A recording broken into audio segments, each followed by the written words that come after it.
Et messieurs, bonsoir, ravi de vous retrouver pour ce 20h au sommaire de cette édition. Barthélémy Diaz qui accuse le chef de l'État de vouloir supprimer la ville de Dakar. Il l'a déclaré devant le grand jury de la RFM ce dimanche. Les transporteurs de Kanel prônent l'union sacrée pour barrer la route aux politiciens accusés d'incursion dans leur regroupement. Ils étaient en assemblée générale pour la cause. Le groupe international de lutte contre le blanchiment d'argent en Afrique de l'Ouest appelle aux pays membres à sécuriser leurs frontières. Selon le Djaba, la porosité des frontières rend plus difficile la lutte contre ce fléau.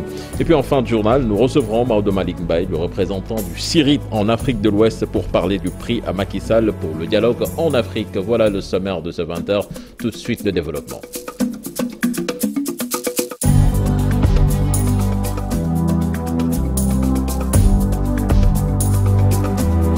Et bienvenue à toutes et à tous. Barthélémy Diaz est formel. Le chef de l'État cherche à dépouiller la ville de Dakar de son statut de collectivité locale. Des propos tenus lors de son passage devant le grand jury de la RFM, c'était ce dimanche. Nous l'écoutons.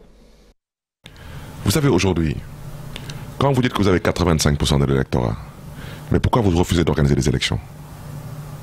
Pourquoi aujourd'hui vous cherchez à nommer par décret présidentiel le maire de Dakar ? Les élections territoriales ? Non, permettez-moi s'il vous plaît de dérouler. Est-ce que la situation le permet en 2021, mars 2021, d'organiser des élections territoriales ? Si vous me permettez, je déroule et je réponds à votre question. Oui. Je déroulais en disant qu'il a 85% qu'il prétend dire avoir avec lui en termes d'électorat. Pourquoi il refuse d'organiser des élections locales ? Pourquoi veut-il ou voulait-il à un moment donné nommer par décret présidentiel le maire de Dakar ? Mais vous savez ce qui est plus scandaleux aujourd'hui ? C'est qu'à l'heure où nous sommes en train de faire votre émission, et le président Macky Sall m'entend, il a comme ambition de faire disparaître la ville de Dakar en tant que collectivité locale pour maintenir les 19 communes. Parce qu'il sait qu'il n'a aucune chance, même avec la fraude, de gagner la ville de Dakar. Alors, quand vous avez 85% de l'électorat... Il a gagné Dakar à la dernière présidentielle. Non, mais avec quel fichier ? Je vous explique rapidement. Babacar Fall, non à la déstabilisation du bureau des transporteurs du département de Kanel. C'est une exigence des chauffeurs qui se sont retrouvés en assemblée générale. Et ces chauffeurs donc ont décidé de se donner la main pour barrer la route aux politiciens accusés d'incursion dans leur mouvement. On voit cela dans cette correspondance signée Ali Mandelian. Écourter le mandat en cours du bureau du regroupement des transporteurs de Kanel et procéder à de nouveaux renouvellements.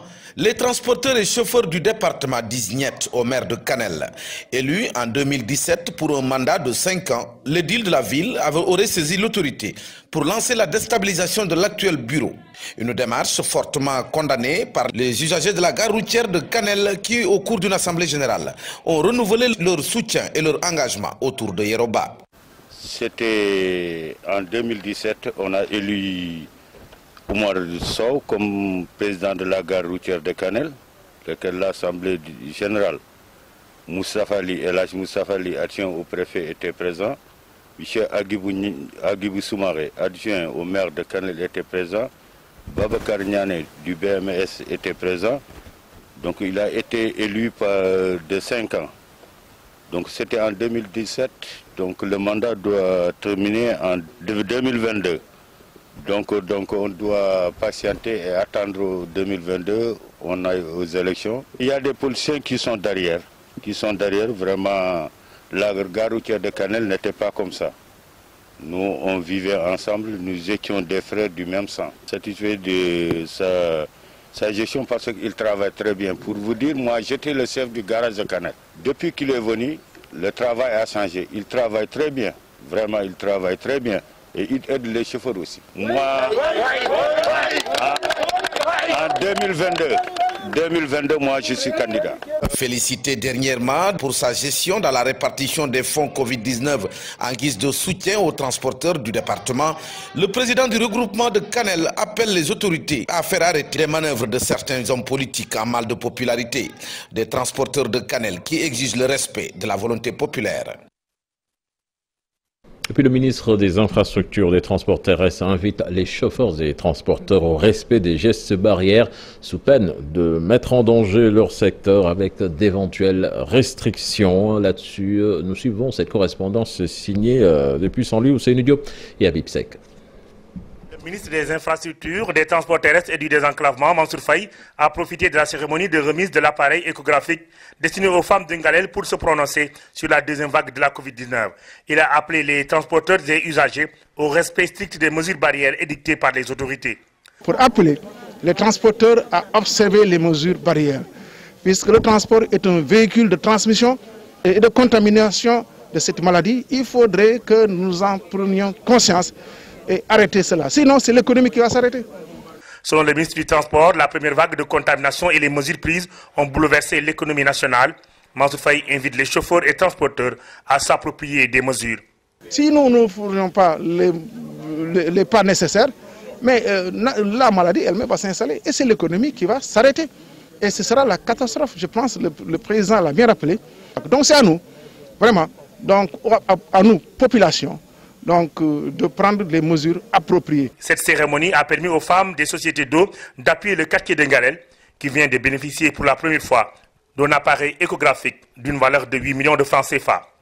Comme vous le dites, nous sommes venus ici à Ingalel, à Saint-Louis, pour offrir cet important matériel médical qui est une échographie. Nous l'avons fait parce que l'amicale œuvre dans le social. Nous collectons des fonds.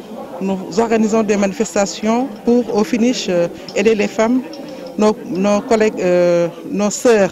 Lors de cette cérémonie, les différents orateurs ont appelé la population du Nord au respect strict des mesures barrières pour stopper la chaîne de contamination de la Covid-19. Justement, le point coronavirus de ce dimanche qui fait état de 78 nouveaux cas sur 1227 tests effectués, 32 cas contacts, 45 issus de la transmission communautaire, 17 cas graves. 35 patients sont déclarés guéris. Répartition des 3 milliards de francs CFA alloués aux écoles privées dans le cadre du fonds Force Covid-19. Le comité de suivi s'est dit satisfait du travail effectué par le ministère de l'Éducation. L'équipe du général François Ndiaye a été reçue par le ministre Mamadou Talla. Suivant les réactions de Massamba Sey, les membres du comité, et Mamadou Talla, ministre de l'Éducation, interrogé par nos confrères de la DIRPA. La répartition de ces fonds-là, qui a touché plus de 2400 écoles donc, du privé, toujours donc, dans l'éducation nationale, et avec, comme il l'a rappelé, toujours un plafond des montants allant de 670 000 jusqu'à 8 millions. Je pense qu'aujourd'hui, nous ne pouvons que nous satisfaire donc, de ce type de répartition-là.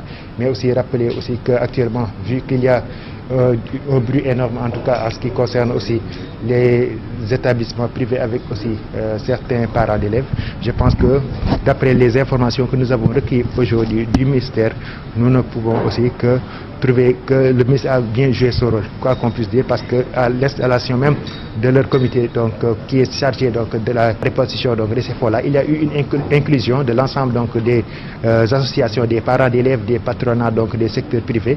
Des clés de répartition avaient été faites en tenant compte d'abord des élèves, le nombre d'élèves et le nombre d'enseignants, 60 et 40%, et deuxièmement des critères au niveau des textes.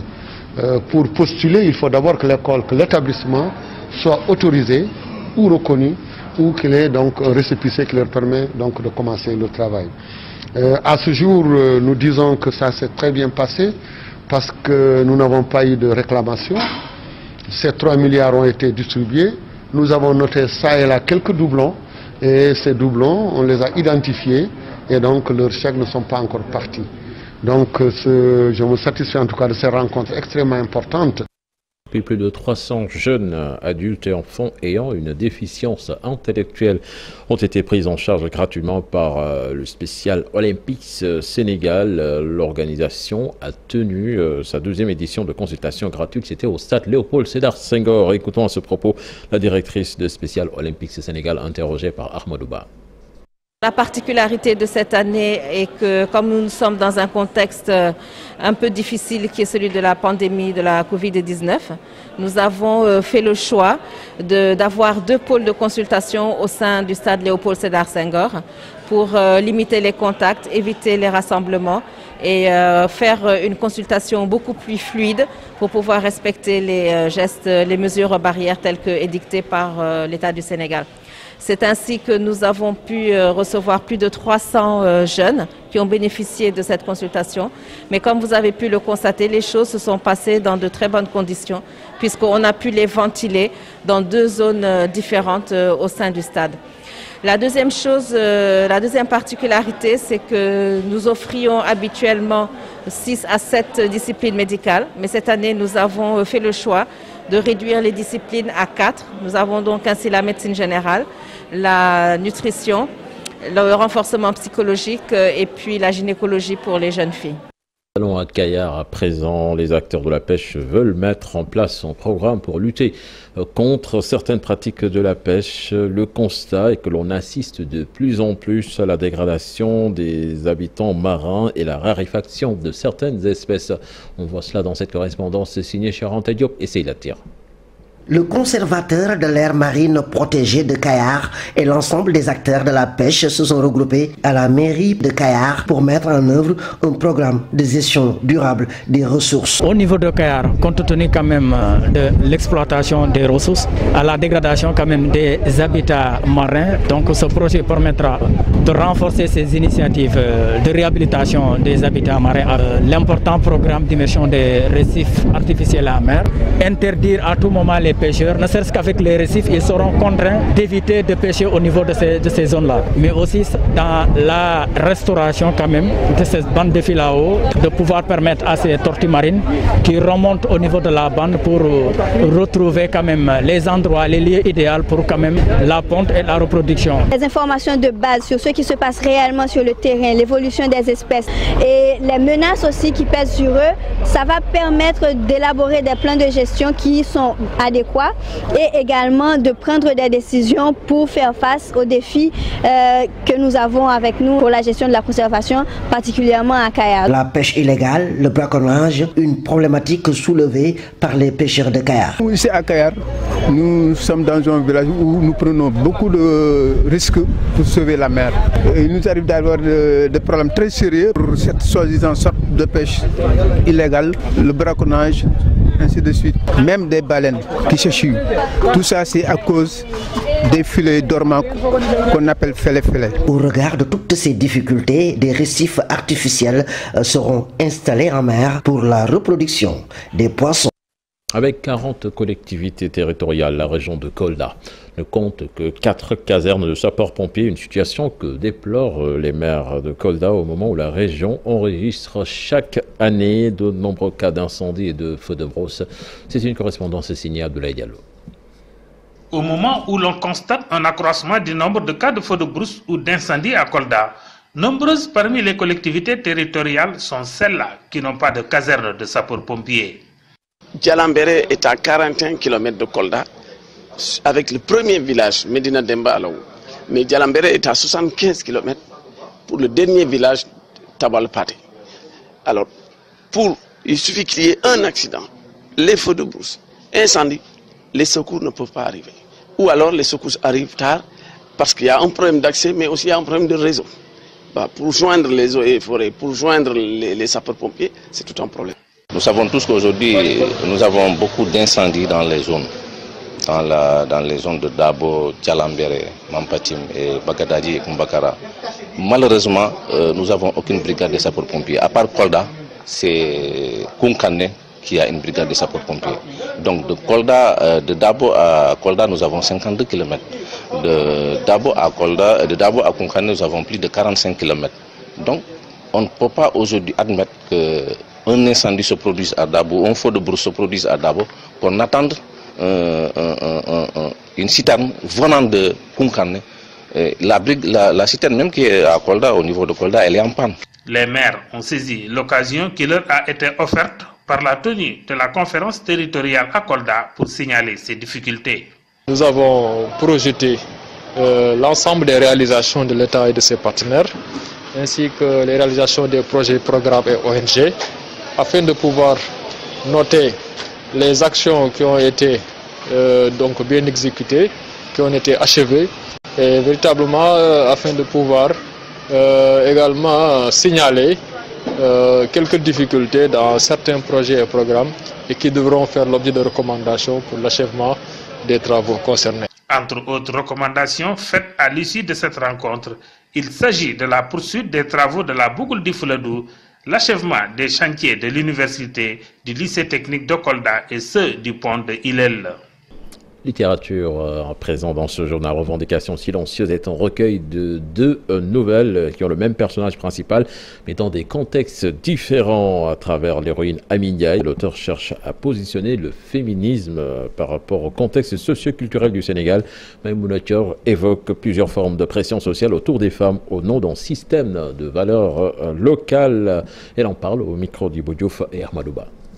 Je m'intéresse plus aux questions d'identité des Sénégalaises liées à la transformation culturelle à cause ou grâce à la colonisation, mais aussi des bribes ou voilà, de l'islamisation. Alors, revendication silencieuse est une réflexion féministe, mais je viens d'apprendre tout à l'heure qu'elle n'était pas que féministe parce qu'il y a beaucoup de questions qui ont été brossées ou évoquées dans le livre, des questions qui ne sont pas que d'ordre féministe, mais plus d'ordre social, d'ordre économique, mais qui ont aussi rapport à la société sénégalaise de par la pression, de par l'évolution, de par le politique, de par le développement. Donc en soi, revendication silencieuse est une réflexion faite par une jeune Sénégalaise qui s'appelle Amédia, qui est le personnage principal des 2 recueils, des 2 nouvelles. Alors le premier message, c'est que le féminisme, c'était pas qu'une question de combat péjoratif, c'était pas qu'une question de rapports sociaux, mais c'était plus profond que ça. Pour moi, c'est une question qui est d'ordre social, d'ordre économique et tant d'autres. Et à travers ce livre, j'ai voulu qu'on ait une situation, une ambiance pour discuter calmement de la définition du féminisme au Sénégal, parce qu'en fait, nous voulons d'un féminisme sénégalo-sénégalais. Nous ne voulons pas ressembler aux occidentales, nous ne sommes pas des occidentales. Justement, nous voulons casser ce mythe comme quoi que le féminisme il venait forcément de l'Occident, parce que voilà, ça s'appelle féminisme. Le groupe intergouvernemental de lutte contre le blanchiment d'argent en Afrique de l'Ouest exhorte les pays membres à sécuriser leurs frontières. Le Djaba estime que la porosité des frontières, en effet, ne facilite pas la lutte contre ces fléaux. Il invite aussi les États à diligenter des enquêtes contre les délinquants financiers. L'organisation fêtait ses 20 ans d'existence ce week-end. On écoute son directeur général interrogé par Abdourahmane Diallo et Salou Faye. Nous faisons face également aux activités terroristes qui sont de plus en plus récurrentes dans notre espace. Et tout simplement parce que nos systèmes ne sont pas au point comme on le voudrait bien.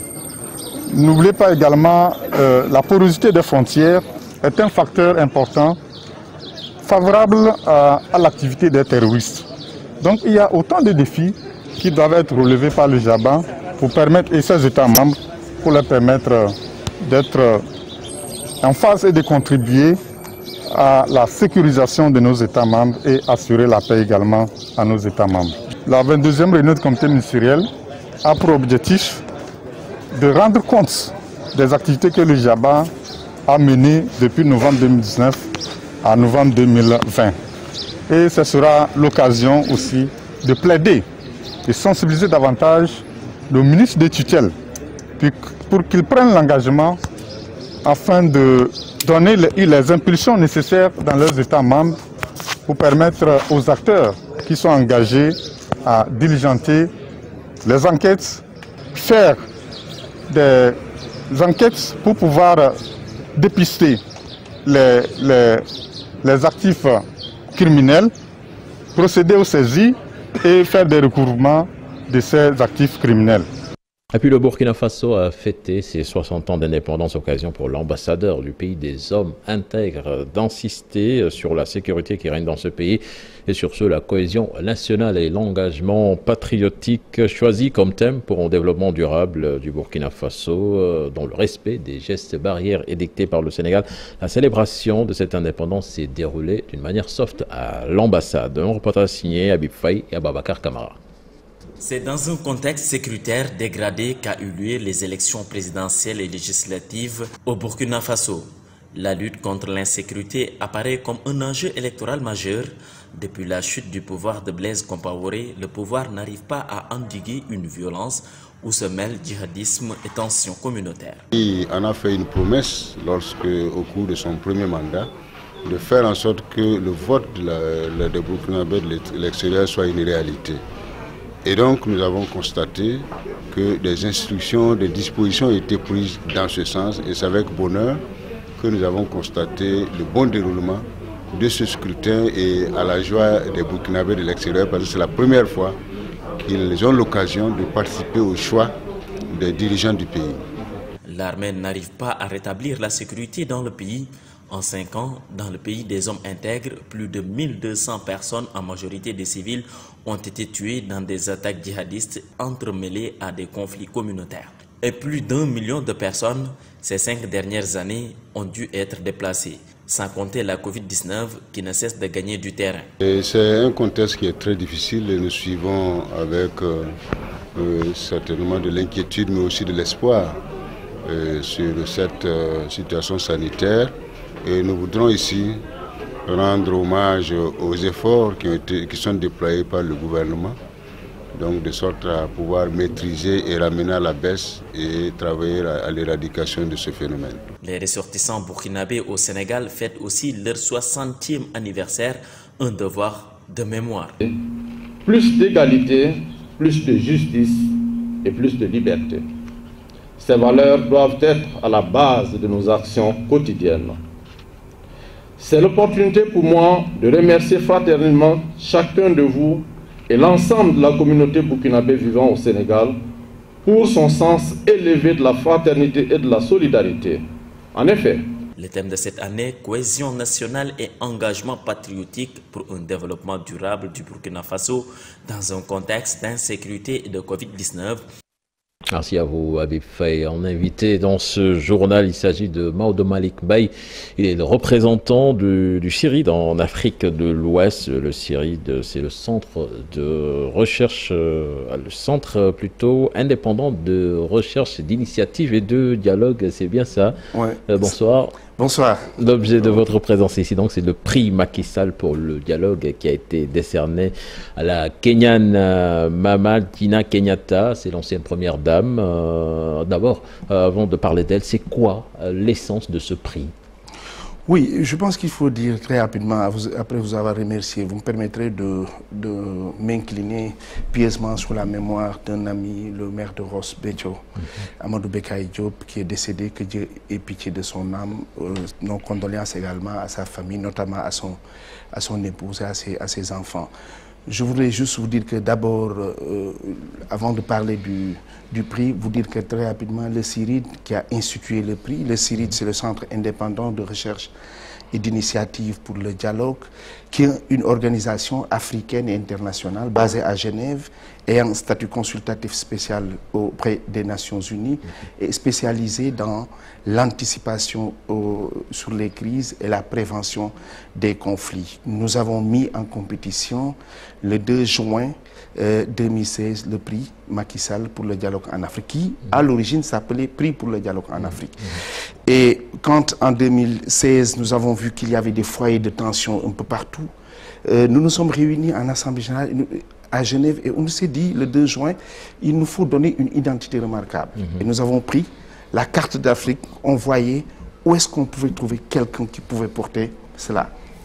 Les critères, c'était d'abord qu'il soit un chef d'État en vie, en fonction, pour pouvoir mettre une pression positive sur nos dirigeants autour du dialogue et de la concertation. Et nous avons vu qu'il y a un prix pour la paix, mais quand on dit pour la paix, c'est après peut-être les tribulations et la violence, mais un prix pour le dialogue, c'est pour promouvoir l'anticipation et appeler les Africains à avoir l'habitude à revisiter leur histoire, à se parler entre eux pour avoir au concert des nations une voix autorisée. C'est la raison pour laquelle en 2016, compte tenu de plusieurs initiatives, des efforts fournis par le président sénégalais à ouvrir plusieurs cadres de dialogue et de concertation, mais cerise sur le gâteau à instituer la journée du dialogue. L'intérêt du Sénégal, c'est qu'il n'y avait pas de crise. Et le président a appelé un certain nombre de cadres de dialogue. C'est la raison pour laquelle nous avons institué ce prix. Et justement, la lauréate cette année, donc, c'est Mama Kenyatta, l'ancienne première dame du Kenya. Qu'est-ce qui a été déterminant pour qu'elle soit justement lauréate? Oui, Mama Ngina Kenyatta, d'abord c'est une femme.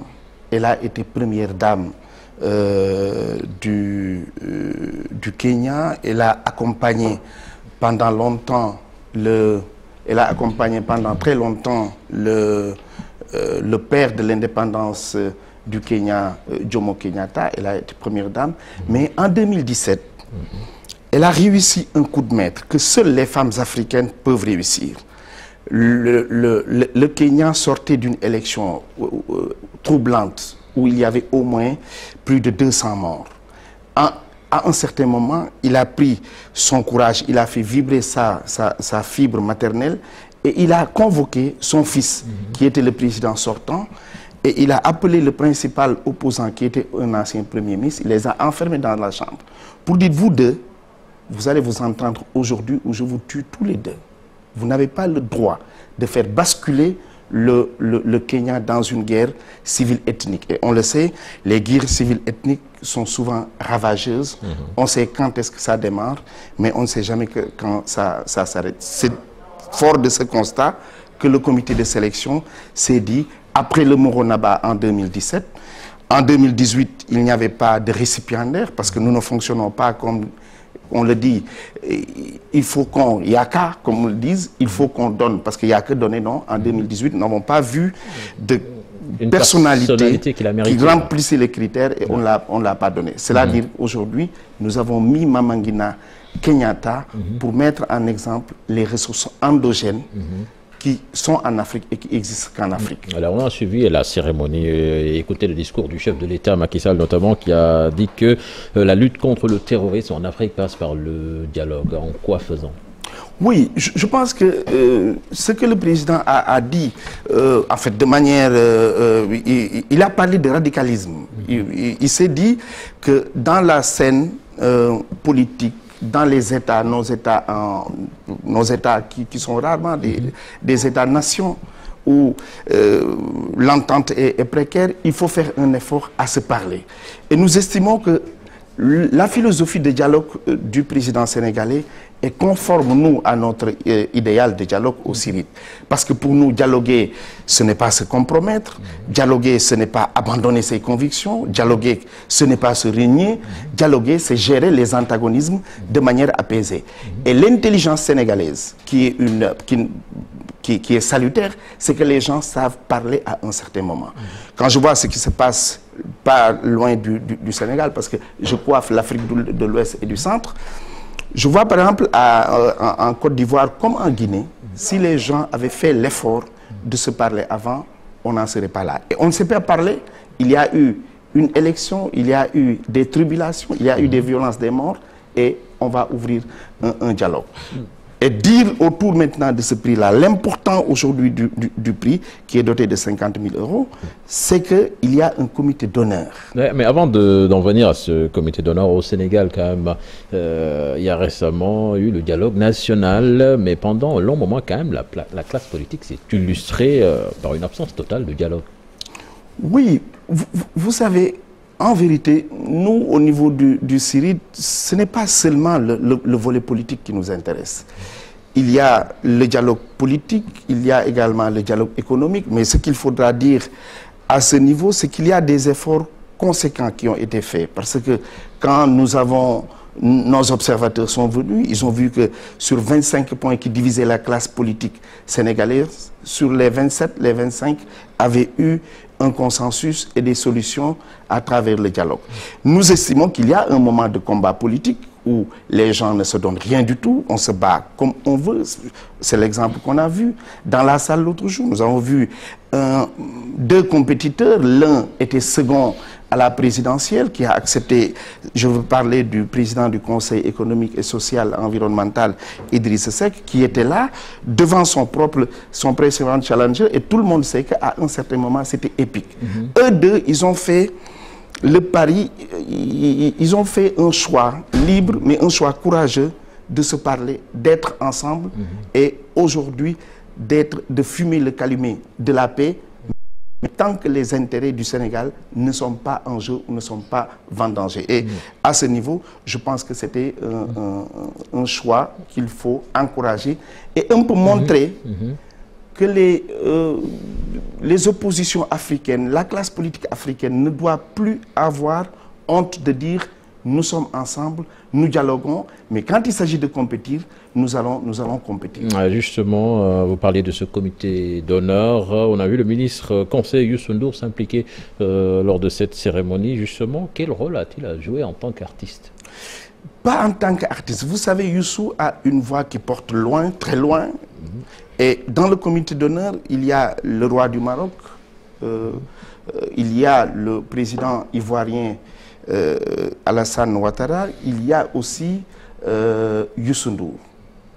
Et il y a le président Abdou Diouf, ancien secrétaire général et ancien chef de l'État. Et il y a Youssou N'Dour. Et Youssou N'Dour a joué un rôle de promotion du prix parce que dans sa chanson, pendant 30 ans, il a beaucoup parlé de dialogue et de discussion.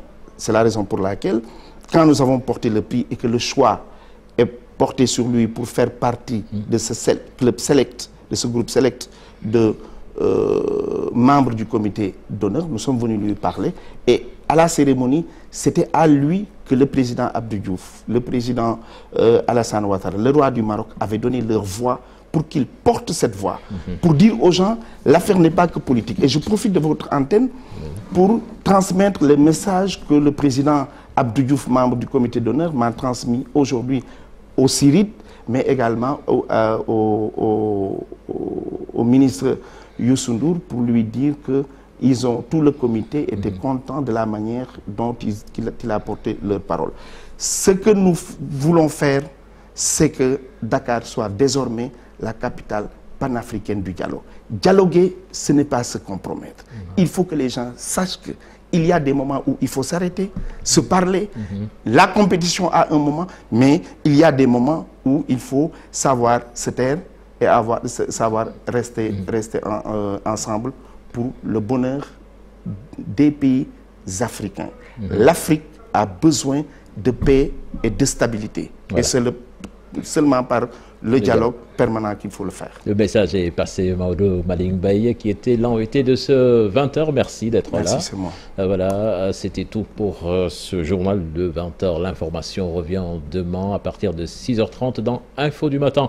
Excellente suite des programmes en compagnie de la Télé Futur Média. Au revoir.